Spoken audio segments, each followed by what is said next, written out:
My husband Camille apologized to me in such a Philippines manner, saying he got his mistress pregnant and we needed to break up. I was dumbfounded, and my affection for him ran out 6 months ago. Is the mistress someone I know? I asked. Yeah, it's Kyra. Remember meeting her again at Alice's wedding reception. Since then, my husband seemed completely unashamed. Alice's wedding was the year before last, so you've been cheating for over a year. Alice was a college classmate, and Kyra was a junior 2 years behind me. She was in the same research group as Alice, and we played tennis together in college, so I remember her well. She was nicknamed Little Devil behind her back and was quite famous in a way. Huh. Oh, is that so? Time flies when we get older. My husband just laughed it off. What on earth was he thinking? I can't understand him at all. I'm Viola, 30 years old. I met my husband in the college tennis club despite him being 5 years older at 35. He often showed up as an alumnus who loved happy hours, had lots of friends, and was friendly with everyone. He took great care of freshmen and was kind, but I later realized it was limited to girls after we started dating. I cried many times due to his cheating habits back then, but I loved him and married him right after graduation. But once I started working, I got to know the real him, or rather, his useless side. He frequently appeared in the tennis club's clubhouse, acting all high and mighty with the juniors because he was completely ignored by his peers. The truth was he was so incompetent at his job that he wasn't given any serious responsibilities. Even now, there's no prospect of a raise or promotion. He's just a pretentious good-for-nothing who can't do his job or household chores. I tried various things to change him after we got married, but his refusal to change made me give up. The reason I had to divorce him wasn't just that work was busy and it was a hassle, but also because his parents were good people, a reason that had nothing to do with my husband himself. So look, we need to split up quickly because of the baby coming. You can have this apartment, and I'll leave. That's the end of it, okay? I was taken aback by his careless words and my husband's sly grin. What? No way. Let's part ways cleanly. This is not a good opportunity. As I neared my 40s, I started wanting a child. I had graduated college and started working as a full-time employee. I found myself in a situation where I was earning more than my husband, and my company offered excellent parental and maternity leave benefits. I was ready to start a family, but despite our efforts, it just wasn't happening, and it broke my heart. The love I once felt for my husband had dwindled away, especially after discovering his affair and the news that he got the other woman pregnant. I was determined to cleanly and completely end the relationship. What infuriated me even more was his lack of remorse. Instead of apologizing, he simply voiced his needs and demands. It was evident that it was time to put an end to this unpleasant relationship that had dragged on for years.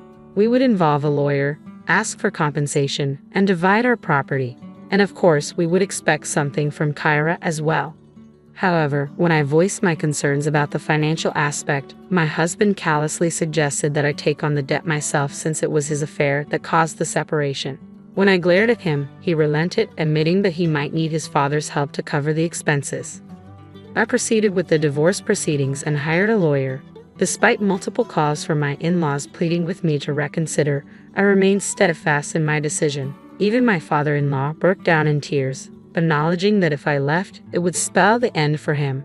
My mother-in-law begged me to reconsider, expressing her love for me like her own daughter. But even they understood once I laid bare the truth about my husband's constant infidelity and laziness. Finally, they apologized profusely, hanging their heads in shame. They even paid the compensation in a lump sum on behalf of my husband, who had no savings of his own. They made him promise never to ask for their help again and to repay them promptly. I still can't fathom how such a careless and irresponsible man could come from parents as decent and responsible as his. I decided to retreat to my parents' house.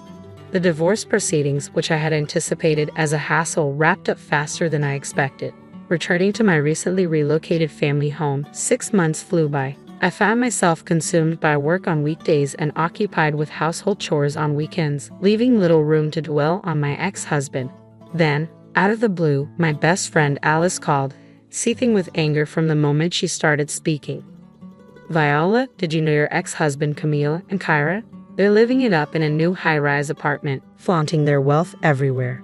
Kyra even had the audacity to invite me to her baby shower party. The presents alone cost over $100, and there's a $100 participation fee. It's outrageous, isn't it? She exclaimed. I was taken aback by the news. I hadn't realized that Kyra had given birth, let alone why she would reach out to Alice. Both my ex-husband and Kyra were well aware that Alice was my best friend. Why would Kyra even extend an invitation to her, knowing Alice would undoubtedly relay everything to me? When I tentatively mentioned this to Alice, her anger escalated even further. She did it deliberately, Viola. Deliberately. That awful woman had the nerve to tell me she's so happy now, thanks to Viola breaking up with Camille. Can you believe her audacity? She's the worst kind of person. I want to put her in her place somehow. Alice raged. That nickname from our college days resurfaced in my mind. Kara was always known as the little devil, stirring up trouble among seemingly happy couples. Even when relationships were strained because of her involvement, she remained composed, wearing a facade of innocence. If a couple splits up just because someone else shows interest, it wasn't true love to begin with, right? They would have broken up eventually anyway, so what's the harm? She'd say, her words dripping with sugary sweetness, all the while smirking knowingly. I felt a pang of pity for Kyra, realizing she might never have experienced genuine love. Despite this, I knew better than to involve myself with her, so I made the conscious decision to keep my distance, at least for the time being. Kara didn't matter much to me. There was something else that demanded my attention. Alice. There's only one newly constructed high-rise apartment building, right? Have you heard anything about them moving in? I asked Alice, seeking any information she might have. I've never met them, Alice quickly replied, but apparently it was very recent. They'd been boasting about securing a spot. Fortunately, someone who had bought one of the units had to relocate for work and put it back on the market without moving in. Ah, that makes sense, I nodded, processing the information. So, your moving day is Sunday, right? The baby shower party is on Saturday. You'll only need to be cautious for one day. There are multiple elevators, and they might use different entrances. You're right, we haven't crossed paths so far, so it should be fine. Alice concurred. We live together, but unexpected situations can still arise. As fate would have it, an unexpected situation did indeed unfold on Saturday. While waiting for the elevator on the first floor, I found myself face to face with my ex-husband and Kyra as they stepped out of the elevator. Hey, Viola, what are you doing here? My ex-husband spoke first, with Kyra chiming in. Viola, are you here to celebrate with us? You must be eager to see our adorable baby, aren't you? Kyra's voice was cheerful, her smile radiant, but her eyes betrayed a different story. They held no hint of amusement. What? Seriously, did you come to crash the party without an invitation? My ex-husband interjected, his tone incredulous. To scope out the high-rise apartment or catch a glimpse of our little prince. The casual reference to the baby as both baby and prince grated on my nerves. That's not it, I retorted coolly. I was just waiting for the elevator. I responded, consciously switching to a polite tone midway through the conversation. Camille was now my ex, essentially a stranger, and I didn't want to create a scene. So you're planning to visit my house after all? Camille remarked with a hint of amusement. You're so silly, Viola. Stop being stubborn. Perhaps you're just envious of our luxurious high-rise apartment and our adorable little prince. Do you still harbor feelings for me? Are you feeling lonely and longing to see me again? Camille, that's not acceptable, I interjected firmly. Regardless of any lingering emotions you think I may have, you're now married to Kyra. It's inappropriate for me to barge into your home uninvited. And as for jealousy, Kyra, you're mistaken. But I appreciate your concern.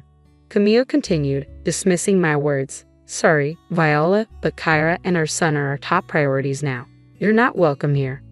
As I listened to their conversation, I couldn't help but feel perplexed. It had been 6 months since I last saw my ex-husband, and yet his mindset remained as irrational as ever. Kara's attitude was equally baffling. It dawned on me that my cheating ex-husband and his new partner were a perfect match in their own peculiar way.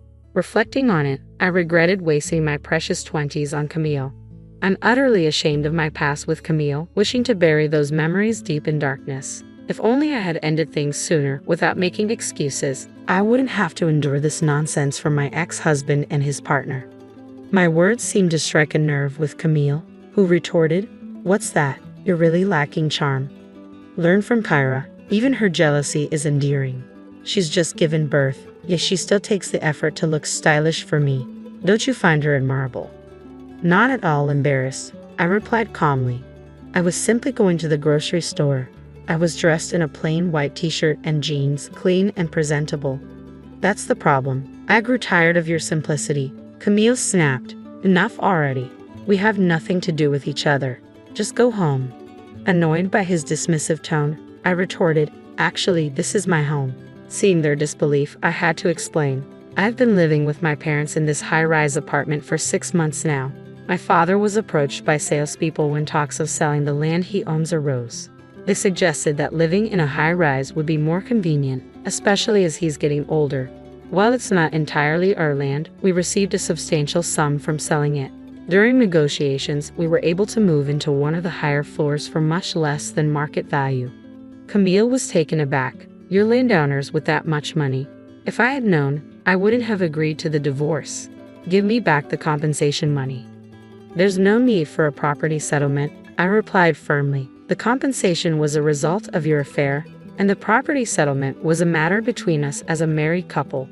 As I spoke, I noticed Kyra mumbling to herself, her silence speaking volumes. I caught it. I can't believe Viola is living in a high-rise. I thought I had totally won, Kyra exclaimed, shooting me a glare.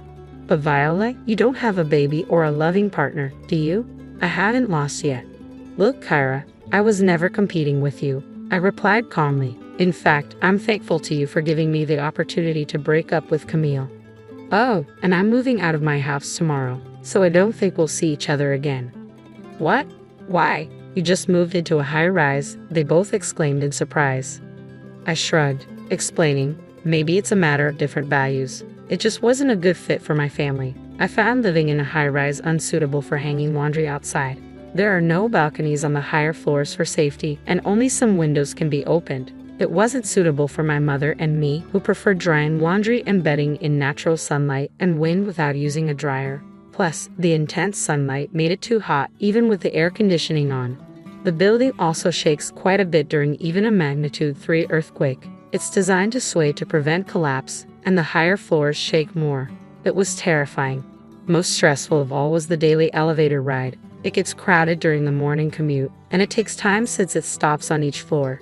The advertised 3-minute walk from the station felt much longer in the elevator. We were too bothered by the drawbacks unique to high-rise living, so we decided to move to a regular house with a garden. After all, luckily, our apartment sold quickly at almost the same price we bought it for. As I finished explaining, both my ex-husband and Kyra grinned. So we'll never see each other again. So, a high-rise wasn't suitable for commoners like you. It's more suited for an elite celebrity family like mine, Kyra remarked sarcastically.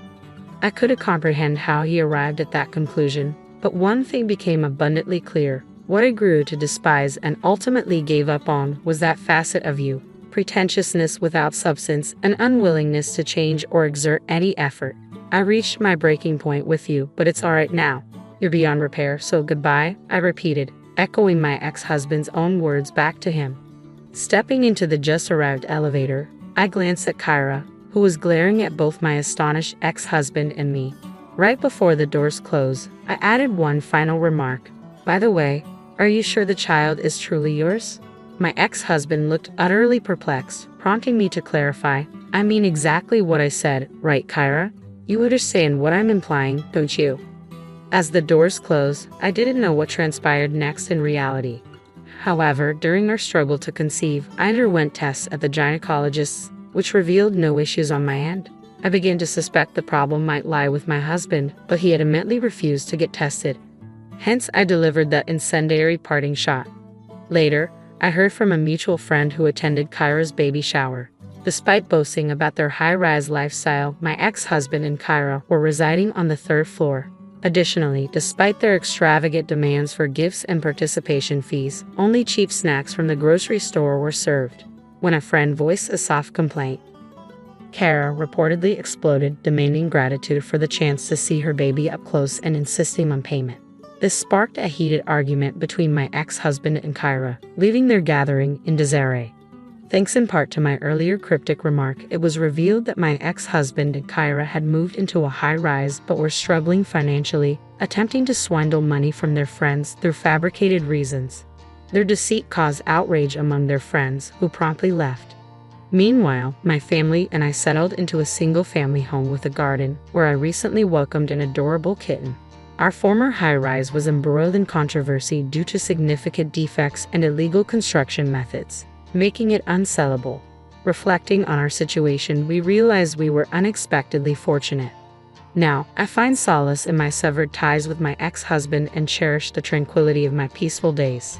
As I hang the laundry on a sunny afternoon, my kitten sometimes curls up on the clothes, its adorable sleeping face bringing me a sense of contentment. Today, like many others, was a good day. Considering your father-in-law was a director at a major company, I'm curious about how much inheritance he might have left behind, John inquired, trying to mask his curiosity.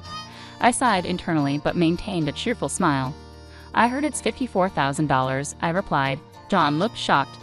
My name is Catherine. John and I have been married for 20 years and our son left for college this year. Life with just the two of us is quiet but manageable. On weekends, John joins his colleagues for football and practices all day. I work part-time and spend my days off gardening or attending yoga with my friends. Even though we do different things, I think we're a typical couple for our age. However, something terrible disrupted our peaceful life as a couple. It started with a message I received from a friend who attends yoga with me. Attached to the message was a photo. I'm at the station now, but isn't this your husband, Catherine? I hesitated, but when I opened the photo, even from a distance, I could clearly tell it was John. He was walking hand in hand with another woman. My heart pounded. Could John be cheating? He said he was going for football practice in preparation for tomorrow's match, but was that a lie? I think it's my husband, I replied. My friend responded immediately, what will you do? Do you want to come over? After a moment of hesitation, I replied, no, I'm good. I'll talk to my husband. I closed the phone and sat down on the sofa. I had no motivation to do anything, and the only thought in my head was, what should I do? I could ask John, but I was afraid. What if he really was cheating?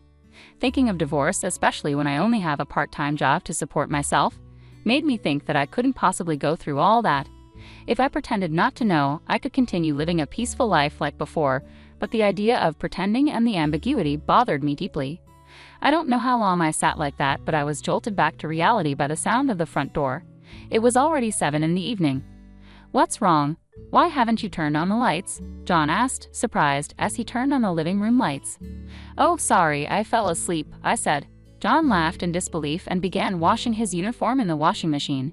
Seeing that, I realized he must have been exercising and wondered if the earlier photo might have been a mistake. If you're tired, do you want to eat out tonight? John suggested. I nodded eagerly, hoping that spending time together would help ease my uneasy feelings.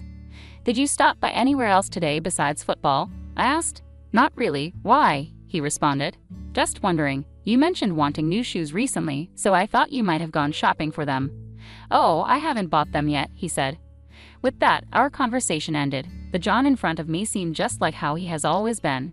They say everyone has at least 3 doppelgangers in the world. Perhaps the man in the photo was one of them.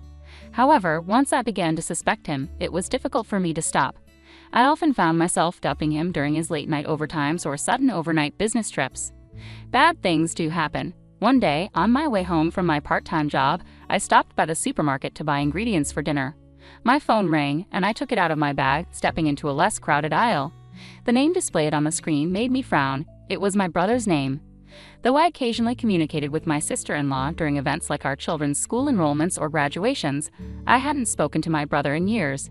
These sudden phone calls from relatives are often not good news. Hello, I answered hesitantly. I answered the call. What I heard from my brother was distressing. Our father's health was worsening. He had suddenly collapsed at work and had been rushed to the hospital. After some detailed exams, the doctors informed him that our father didn't have much time left. My mother had passed away from an illness a few years ago, and although my brother and his wife had offered to live with our father afterward, he had refused and continued to live alone, seemingly in good health. The last time I spoke to him, he sounded fine, so this news was truly surprising. After telling my brother I would visit soon, I hung up the phone and took a deep breath to calm my heart.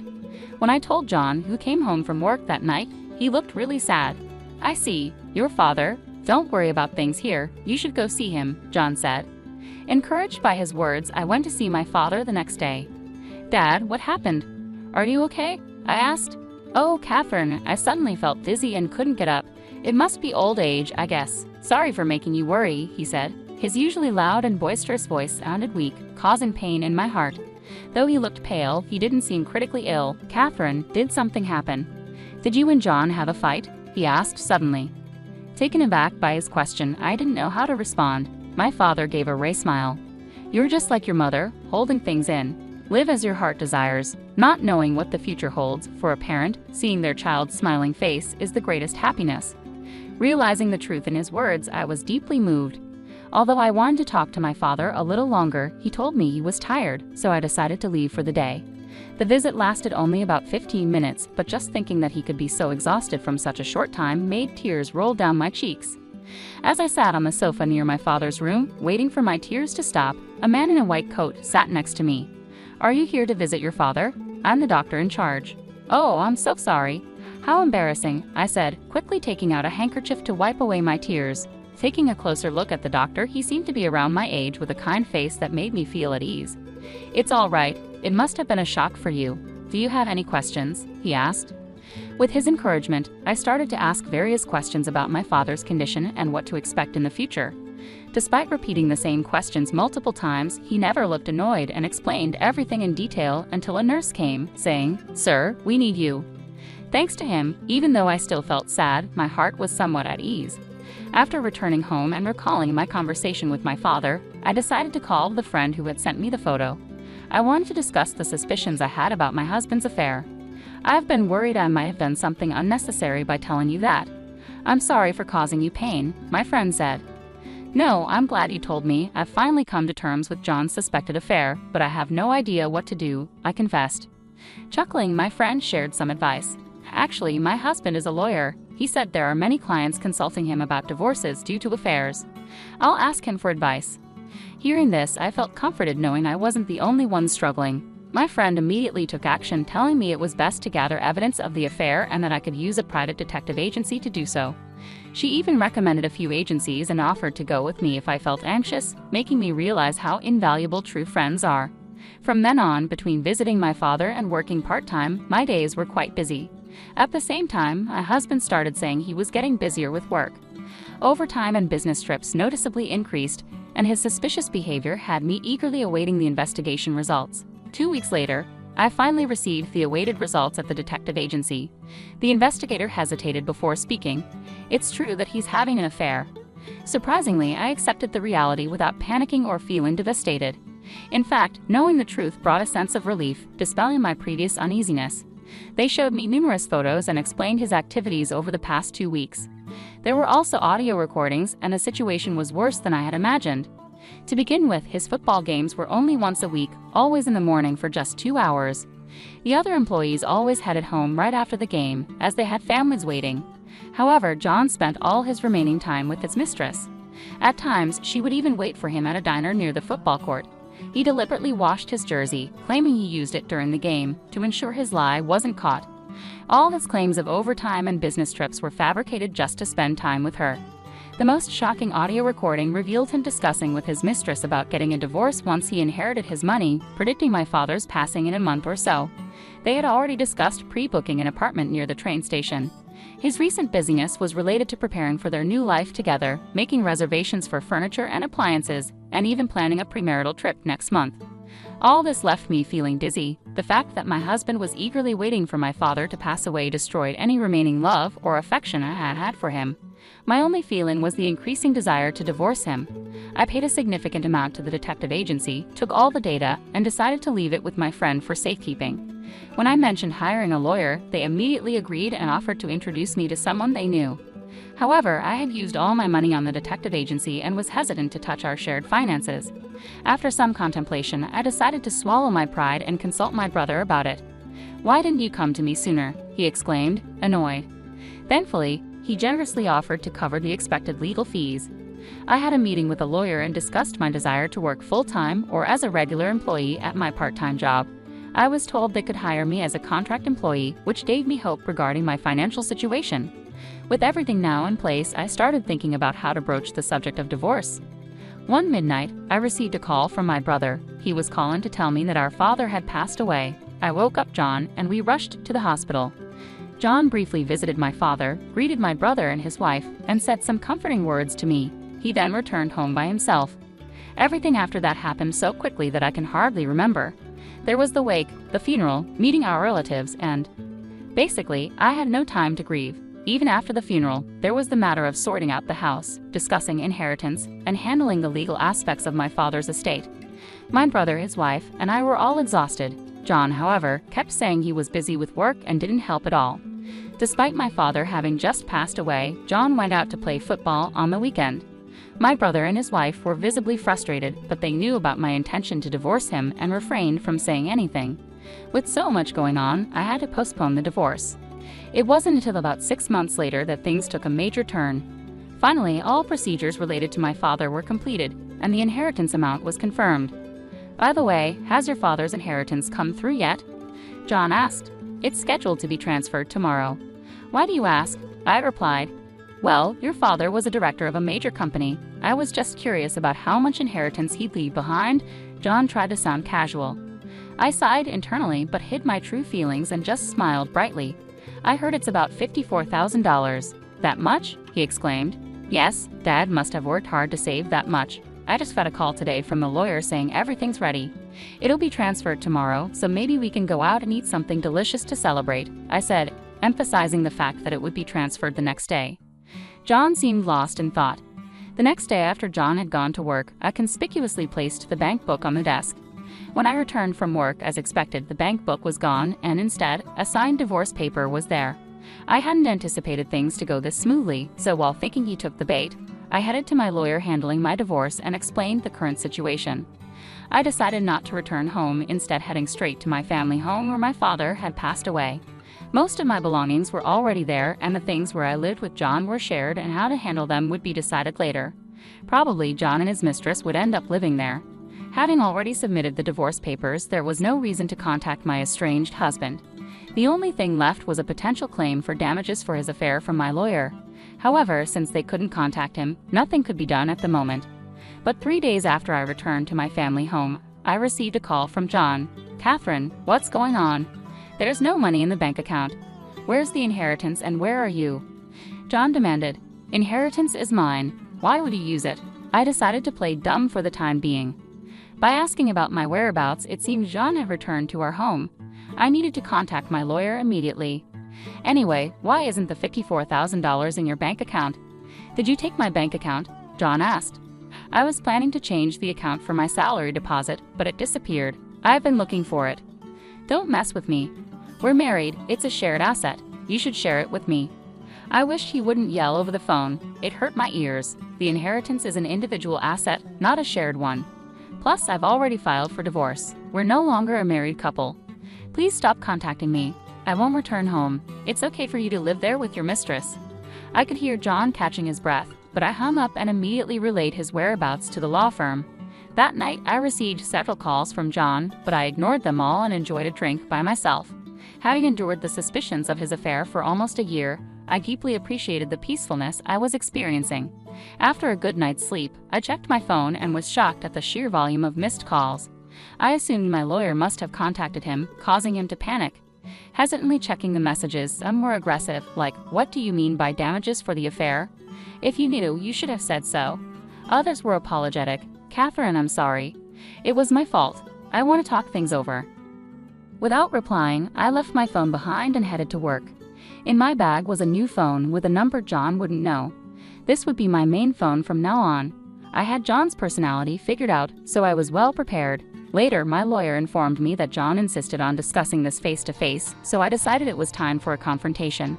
I expected this and felt it was better to settle matters swiftly. I chose a family restaurant with semi-private booths for our discussion to avoid any public attention. As expected, John and his mistress arrived on time. Seeing John after months, he looked somewhat tired. Was it just my imagination? I had seen photos of his mistress, but it was my first time seeing her in person. She had her hair up in a bun and wore casual clothes. Her youthful face made me think she was a student, but I knew from my investigation that she was 25 and worked at a cake shop. I couldn't comprehend what such a cute girl saw in a 50-year-old man. "Catherine, what's going on?" "There's no inheritance, and now there's a claim for damages. I'm completely lost," John said, bewildered. Both my lawyer and I couldn't help but chuckle at his words. "The inheritance is what my father left for me, John. You have no right to it. As for the damages, it's because our divorce is due to your affair. You both owe compensation for the pain you caused me, I explained. It's not about the affair, it's due to our incompatible personalities. Besides, it wasn't you who brought up the divorce, I did. So the affair doesn't matter, John retorted. Hearing such nonsense made me want to pull my hair out. I knew he wasn't the brightest, but I didn't expect him to lack basic common sense to this extent. The one at fault can't initiate the divorce. It's not about who brings it up first. It's about you having an affair. If that's true, you understand that you're in the wrong, right? Also, I'll be demanding compensation from her too. What? Why me? Despite her cute appearance, the mistress sounded very defiant and sharp. Is that true? John looked at the lawyer as if clinging to hope. Unfortunately, it is true, the lawyer confirmed. You said I'd be getting money. I wasn't told I'd have to pay. I'm going home, and since I'm divorcing you, this has nothing to do with me, she shouted, grabbing her bag and storming out of the restaurant. It was embarrassing as other customers turned to look at our table.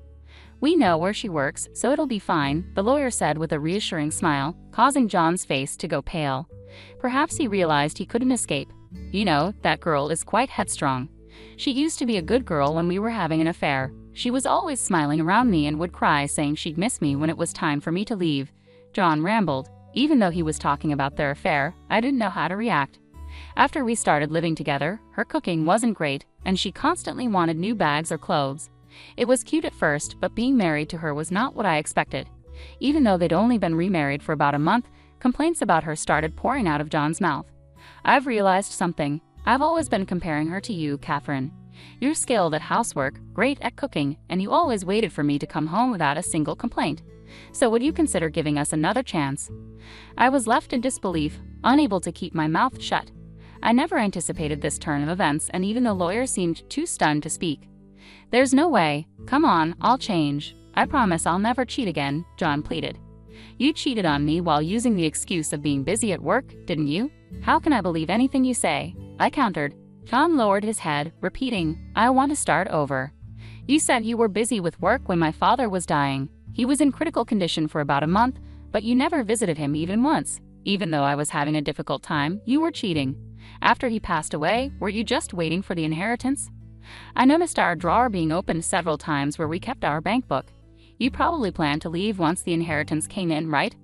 With the divorce papers already filled out?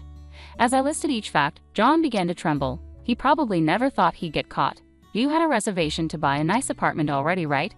But unfortunately, since you didn't get the inheritance, you had to cancel. I assume the old house we lived in must have been unbearable for her, I continued. How do you know? John asked, his voice shaking. I have plenty of evidence. Are you thinking that if we get remarried, you won't have to pay the compensation? With that, John fell silent. I must have struck a nerve. Realizing he was only after my money made me feel sad and disappointed. If there's nothing more to discuss, I'm leaving, I said, standing up. Wait, John grabbed my arm as I tried to leave. Catherine, you're the most important thing to me. Please, I beg you, let's start over. John's eyes were filled with tears. I'll never betray you again, and I'll do all the chores. Please come back to me. Unable to contain his emotions, John began to sob uncontrollably. Come on, don't make a scene. Aren't you and your mistress newlywed? Why don't you two sort things out? Let's just move on with our separate lives. Turns out she's been cheating on me. She seems to have married me for my money. Without money, I'm just an old man. Seeing my ex-husband crumbling to the floor, crying, was undeniably pathetic, but I felt no obligation to comfort him. People had heard our conversation, and it was painfully embarrassing to witness everyone whispering about John. Leaving my crying ex-husband behind, I picked up the bill, and my lawyer and I left. Later, as the two of them adamantly refused to pay compensation, I consulted with John's parents over the phone. Having had little interaction with my rather shy in-laws who lived far away, this was my first call to them since thanking them for attending my father's funeral. To my surprise, I discovered John hadn't told his parents about our divorce or his remarriage to his mistress. This revelation left his parents in shock, with my ex-mother-in-law becoming bedridden from the strain. Give us some time, we're not sure what to do, was their unsure response, making it clear I couldn't rely on them. However, the next day, my father-in-law brought his brother to confront John. His brother, compared to John, was a lively, talkative, and cheerful man. John had often grumbled to me about how intimidating he was during family gatherings. Whatever transpired, his strong-willed brother made John agree to the compensation payment. Then his brother decided John would be taken back to the countryside. Tearfully, my father-in-law informed me of this decision. Since both in-laws were over 80 and had no income, they promised John would work at a factory owned by a relative nearby and pay me the compensation. As for John's mistress, her whereabouts were unknown, but since her workplace was known, they contacted her there. She shouted, "Don't contact my workplace." However, I spoke with a woman claiming to be the manager and was informed of an astonishing fact. It seems that the person John was referring to when he said, "She's cheating on me," was the husband of the store manager, and she was apparently preparing to sue them. I was assured that John's mistress would never escape justice, and true to that word, a few months later, I received the compensation payment. When I visited the cake shop to express my gratitude as expected, the mistress was nowhere in sight. Naturally, she was fired from the cake shop. She had dreams of becoming a pastry chef, but that's now believed to be impossible. Currently, to repay the compensation, she's juggling multiple jobs, and according to the store manager, she can often be seen at a nearby construction site. Out of sheer curiosity, I took a glance and noticed her without makeup, sweaty, and being yelled at by an older man while she worked. Having to pay compensation for the two affairs she had, she must be deeply in debt. I'm not sure how many years it'll take her to repay it, but she got karma for destroying someone's family. When I told my son about the divorce, he was genuinely surprised but said something along the lines of, "It's your life, you should live it as you see fit," which was a relief. My biggest concern had always been how my son would react, and with me approaching 50, I thought there'd be no chance for love or even remarriage. But lately, there's someone I've been interested in. He's the doctor who took care of my father in his final moments. Every time I visited the hospital, we'd end up chatting, and I found him to be very nice and wonderful. After the divorce, during one of my solo trips to the shopping mall, we bumped into each other, and in our conversation, I discovered that he was also divorced. We connected even more over our similar experiences. We've been out for meals a couple of times, and I always feel very comfortable around him. I don't know what the future holds, but I still hope and strive for happiness in my life.